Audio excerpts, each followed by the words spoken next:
Like all safety gear, personal safety gear has to be maintained. If you have an inherently buoyant vest like this one, it's probably good for 10 years of use or so, as long as it doesn't have any tears, it's in its original condition, or anything you've added to it can be removed from it, like a clip-on light or something like that. And it's complete. All the straps are there, all the buckles are there. So this is probably 5 years into its life, and it's probably got another 5 years to go. It's a different situation when you're talking about inflatable life jackets, because every time you put them on, you have to make sure that they're going to inflate when you need to. And I have to tell you, I've been on a lot of boats where you go on board, you grab a life jacket, there's no CO2 cylinder.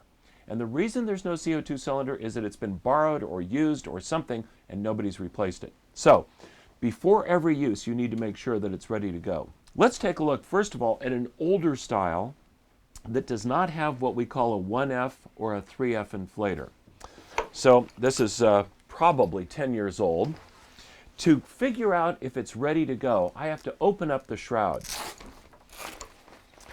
When I do this, I can pop open and find the CO2 cylinder. I can see in this case it has a little pin that indicates that the lanyard or the ripcord hasn't been pulled, and I can see the water sensing element. Now in this case, I've got green indication here, and I've got green indication here, so I'm pretty sure that it's okay. But before I do anything else, I'm going to unscrew the cylinder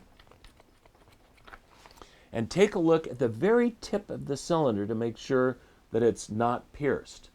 Okay, that's the only way I can tell. I can't tell by looking at the outside of the cylinder. So I'll screw it back in. And when I screw it back in, I want to grab onto the inflator and give it a good twist.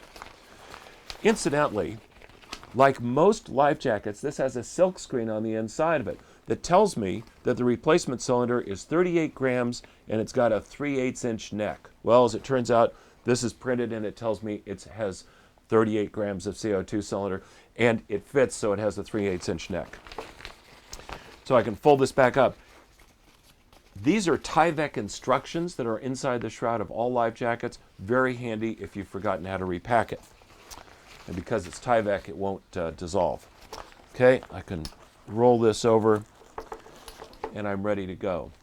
There's one other thing I could have done. So let's just look at removing the water sensing element. This clear plastic cap unscrews. And notice as I'm unscrewing it, see how it appears to be orange? That indicates that it's been used.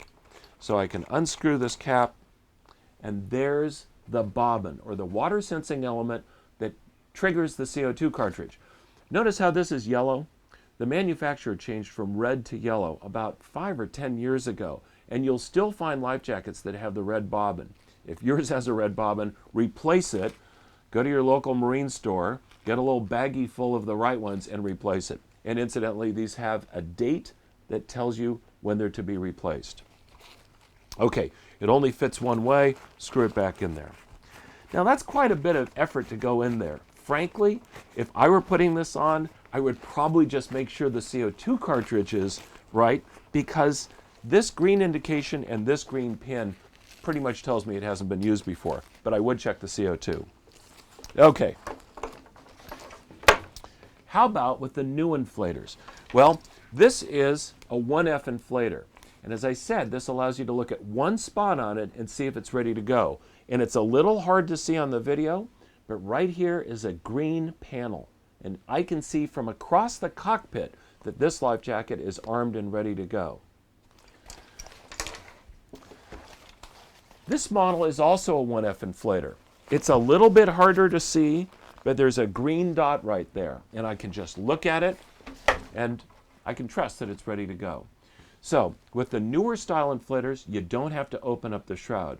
Older style inflatables, open up the shroud, make sure the CO2 is ready to go.